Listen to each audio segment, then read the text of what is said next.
So yan, MIUI 125. So mahina yung brake. So delay yung brake niya. So okay pa naman yung kanyang brake master. So tingin ko okay pa rin yung kanyang caliper.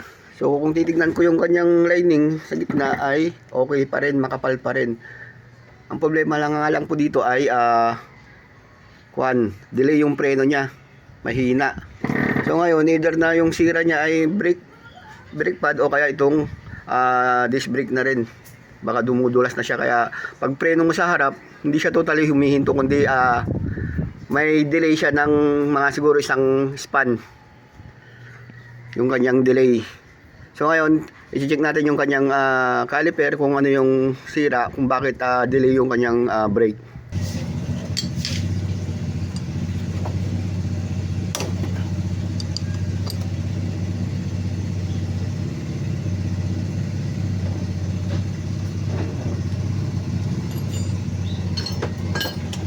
So brake master lang muna tatanggalin natin.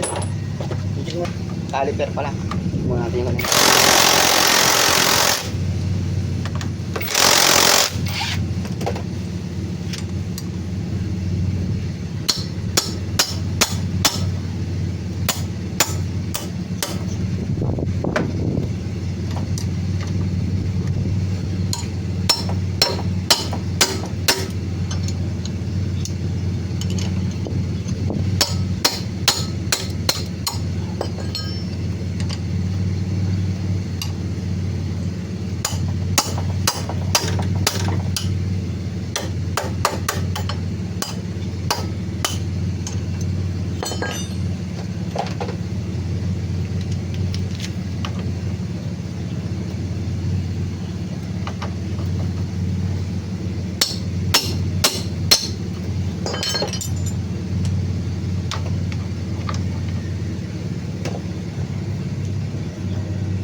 Yeah.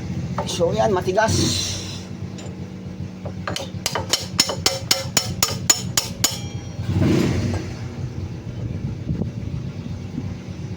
So ayan yung kanyang brake master.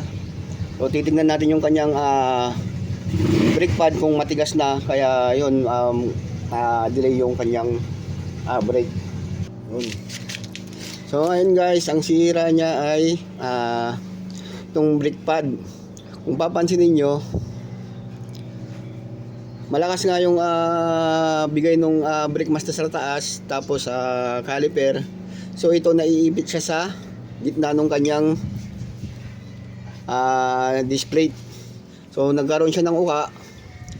Yung kabilaan lumubog, yung gitna hindi. Kaya pag nagbe-brake, nakakalang yung ating brake pad. So ito, palitan ko na lang siya ng bago para mas maganda. So yung sira niya nasa gitna, bumukol sa gitna. Ito, kabilaan, dahil dun sa kawang ng kanyang display. So ayan may kawang siya. Ayan yung kawang. Kaya pag nagbe-brake siya, hindi siya umiipit.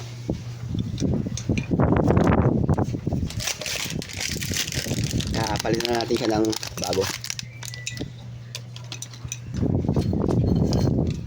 So ayan, napalitan na natin siya.